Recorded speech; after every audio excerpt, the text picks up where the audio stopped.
Garcia nalimutan ang sumpaang magpapakasal sila balang araw ni Jolia Barreto. Halano? Siyempre, sa mga pagkakataong ito, lahat ay posible na mangyayari at ito lamang ang isa sa pinaka-hinihiling at pangarap ng lahat na sana'y wag nang magbago pa ang isang pagmamahal na nararamdamang tunay na nagbibigay saya at kaligayahan sa lahat. Of course, tama lang naman na magkaroon sila ng magandang kahihinatnan at pagmamahalang nagbibigay saya at kaligayahan sa lahat. Sabi nga ni Joshua Garcia na ang pipiliin niya pa rin ay walang iba kundi si Jolia Barreto lamang habang buhay.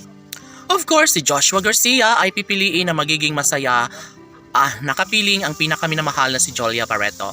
Laging pakatandaan na hindi pa umanuhuli ang lahat at ito lamang ang isa sa pinakamasayang nararamdaman sa puso't isipan ng binata. Yun ay ang mayakap at mahagka ng nag-iisang babaeng pangarap na makatuluyan ni Joshua Garcia, walang iba kundi ang pretty girl na si Jolia Barreto lamang. Of course, mananatili ang kanilang pagmamahalan lalo na't ito na ang ipinangako at itinataga sa bato ni Joshua Garcia na tanging si Jolia Barreto lang ang pangarap niyang pakasalan, ihaharap sa altar at mangakong sila lamang ang magmamahalan habang buhay. Siyempre, sa puntong ito, lahat ay umaasa na sana nga ay magiging makatotohanan na ang lahat dahil una sa lahat ay ito lamang ang isa sa matagal ng hinihiling ng taong bayan.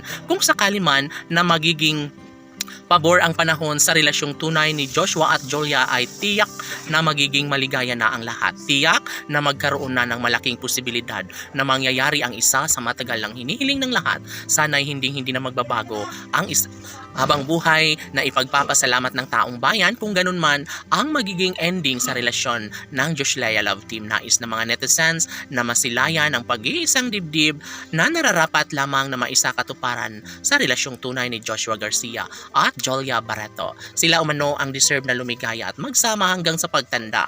Laging pakatandaan na ito lamang ang isa sa matagal lang ninanais ni Joshua Garcia. Yun ay ang magkaroon siya ng sariling pamilya kasama ang babaeng pinakaminamahal na si Jolia Barreto. Tanong ng mga netizens, maaari nga ba? Lahat ay posible na mangyayari at ito lamang ang pinakahinihiling at pangarap ng lahat. Laging pakatandaan na ito lamang ang isa sa matagal lang hinihintay ng taong bayan. Yun ay ang tuluyan ng magbalik ang pretty girl na si Jolia Barreto sa piling ng nag-iisang lalaking nangangarap na sana'y magiging isa na ang kanilang puso ni Joshua Garcia at Jolia Barreto. Sana ay mangyayari din ng isang magandang pagkakataon na magsama na sa iisang bubong si Joshua Garcia at ang pretty girl na si Jolia Barreto. Laban!